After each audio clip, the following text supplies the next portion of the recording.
When you come to a crossroad and run into the winner and the quitter in you, listen to the winner. The quitter will never take you down the road you want to travel. I believe we all have a winner in us. There is a winner inside of you. Sometimes we just have been around negativity for way too long, developed the mindset of a winner. The truth is, most people give up on their dream. Most people give up on their dream to live the average lifestyle. But it really doesn't matter what most people do. What do you do? Because you are different. You will never give up on your dream. You will never not listen to the average. You will always listen to the winner in you. You will believe in yourself when no one else does. You will believe in yourself when you have no reason to believe, and you will never, ever quit. I know some of you are going through a rough time right now. Some of you are going through the fight of your life, fighting for your future, fighting for your career, fighting for your family. Some of you are fighting for your life. And I'm telling you, don't quit. Do not give in. I know life can be tough. I know life can wear you down. But if you just stick it out, even if you don't get the result you will find, the character you show will be your reward. The fighting spirit you develop will be the reward, and it will serve you well for the rest of your life. Fight for what you want now, or fight against what you don't want later. You choose. Don't you dare quit. Don't you dare settle. Don't you dare get back down. Not today or any other day. When the tough moments come, never forget you are in that moment writing your own legacy. In that tough moment, you are setting the standard for your character. Do you have the character? Well, do you? When you come to a crossroad and run into the winner and the quitter in you, listen to the winner. When you make a commitment to yourself, you make sure you see it through. Never, ever quit. Even if you don't get the result, you will find the character you show will be your reward. Don't you dare quit. Don't you dare ever settle, and don't you dare ever back down. Fight for what you want or fight against what you don't want at a later time. And always know that God is right there with you. Just allow God to guide and direct you, and you will always be a winner. Good morning. My name is Ralf Friedrichs. I'm an addiction recovery coach, life coach, and a host of this show, the Take Your Life Back Today radio show. Also to be seen on YouTube on channel Take Your Life Back Today show. Someone wrote in and said this: I'm obsessed with making bad decisions that ruin my life. How do I stop, Ralph? Our agony and tackles the big question of when self-care stops being self-care and instead becomes self-destructive behavior. I consistently make terrible decisions, this person writes, decisions that mess me up in a long term. After I've made the first bad decision, I then commit to making more terrible decisions in a kind of self-destructive cycle. I desperately want to break this cycle and stop hurting myself over and over again, but I know this would require some very tough self-love, something I'm not convinced I know how to do. I think I indulge myself and make bad choices because of the immediate gratification of it. It's the junk food for the soul. I know that self-care is obviously very important, but I was wondering if you have any advice on the side of self-care that isn't just candles and bath bombs and buying every lipstick in sight. I want to nurture and learn the side of self-care that involves taking care of my future and my security and my mental health. Friends, so my question is, how do I balance tough love with gentleness? How do I work on my broken brain in a constructive way without discouraging myself and destroying any hope of getting better? You're quite an avoidant person, and you're more than a little bit spooked by life, like a horse would be if you asked it to pay taxes and find meaningful relationship wish lists, also keeping up with ever-changing eyebrow fashions. I answer. It is a lot of work to be a person, and it's totally normal to feel overwhelmed and desperate for a quick hit of delicious comfort. Looking inwards, addressing your issues, and finding sensible solutions isn't a comfortable thing to do. Changing your bed sheets before they start growing new bed sheets, babies indulge in. Doing all of the dishes and paying your bills is not a fun time, nor is it a time that's intimate. But these are prime examples of what kind of care that you and the rest of us need to practice if we want to stand any chance of surviving on this planet. So, you're on board. You know that what you're doing isn't working and you are ready to change. You want to make better choices and to be able to self-identify as something other than big, stupid, terrible decision maker. What now, you might ask?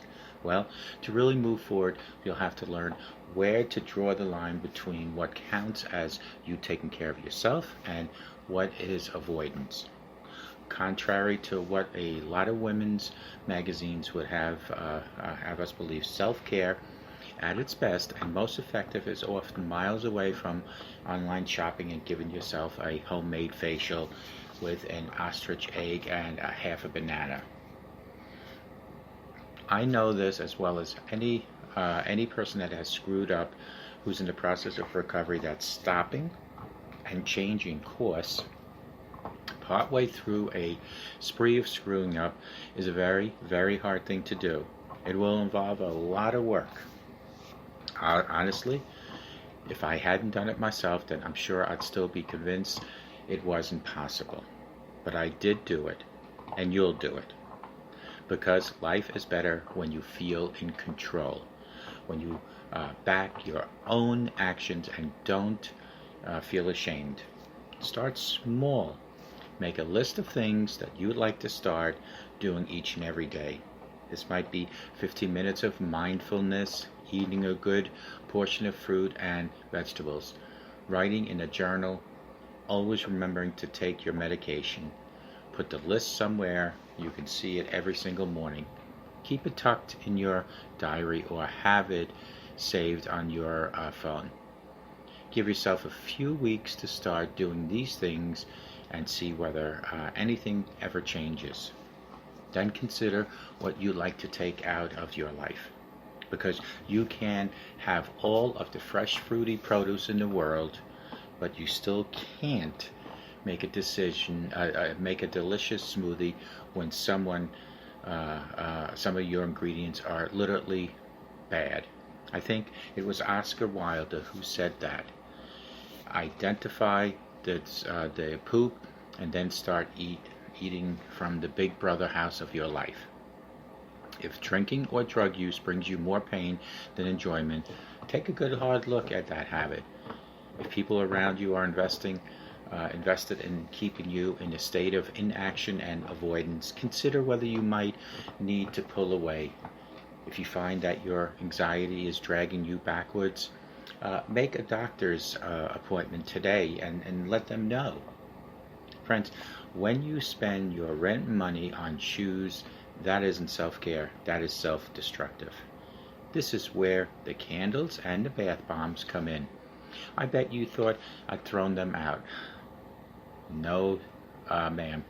They absolutely have a place in your life and your self-care routine. Instead of punctuating your life with monetary indulgence, which so often cause you to twice the initial stress down the line, you are going to learn to use that fun and self-care as a reward for trying it. It won't be a reward for succeeding because at first you probably are not going to do a whole lot of that. You are going to use it as a reward for showing up. Giving it your best go is the most important thing this morning. Being willing, and you are going to introduce self-congratulation and self-validation starting today, each and every day. Commend yourself for any and all attempts to be a person. Then, when you've tried the hardest and the day is done, you get to take your trying hard shoes and put on your hard-earned reward Crocs. When you spend your rent money on shoes, that isn't self-care. When you blow off an important plan with people you love, that's not self-care. when you ignore all the text messages for 12 days and drink wine in a bath instead of going to work, that it also isn't self-care. It's like when I slip on a ketchup packet in the car park and say, it's lunchtime. Calling a thing doesn't make the thing a real thing.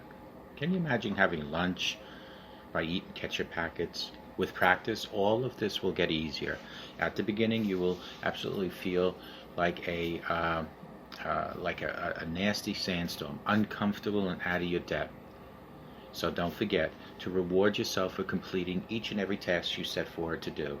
Life doesn't have to be a rotten, difficult slog towards maximum productivity and then eventual death. This is how you balance. You do the hard thing and then the nice thing. You repeat that system until you can breathe easier. You start small and build up. You ask for help and you take a deep breath and you try each and everything as hard as you can. But, you might say, why bother at all? Why give up the comfortable, reassuring, dysfunctional, but familiar life I have? Because that's how things get better. You beautiful dysfunctional. You're not going to do this to impress your parents or the people you went to school with. You're not going to do this because you're supposed to do this. No, you're going to do this because it will make you happier and more yourself, and generally more able to connect with the joys of being a human being on earth. Also, because it will make you look good at your job. So please stop being personally disrespectful to people and go and slowly start making your life a better life.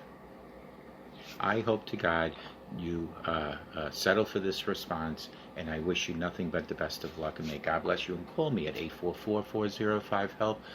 Together we can help each other take our lives back. Be good to yourselves and always be good to each other. And remember, that simple smile to that neighbor can change that neighbor's life and can change your life as well.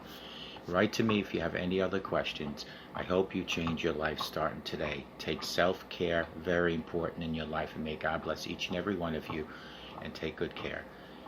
And don't forget, God loves you. Take care. Bye-bye now.